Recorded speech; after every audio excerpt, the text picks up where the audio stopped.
Bobine, c'est un sujet qui est né après 3 ans de R&D au CNRS de Strasbourg et qui vise le développement et la mise sur le marché d'une technologie de recyclage des plastiques. En gros, on rentre à l'intérieur de notre process, on va dire le fond de la poubelle jaune, donc des plastiques qui sont normalement souillés, très en mélange et qui sont voués à l'enfouissement et à l'incinération.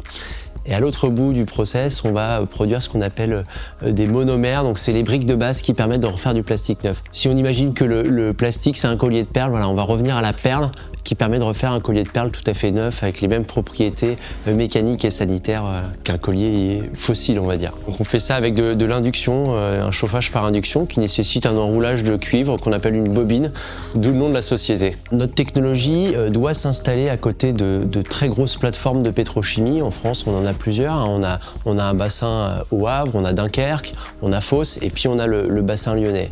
Donc ça, c'était un des critères. Le deuxième critère, c'est de trouver des talents. Ces talents, ce sont ce qu'on appelle les ingénieurs procédés spécialisés en pétrochimie. Ils sont soit à Paris, ces gens-là, au siège social des grosses majors de pétrochimie, soit ils sont à Lyon. Il y a une usine pétrochimique sur Lyon qui appartient à Total Energy. Et donc l'idée, c'est de pouvoir monter d'ici 2030, pour un démarrage en 2030, quelque chose ici en région. Et effectivement, c'est là où les équipes de Investion nous accompagnent énormément.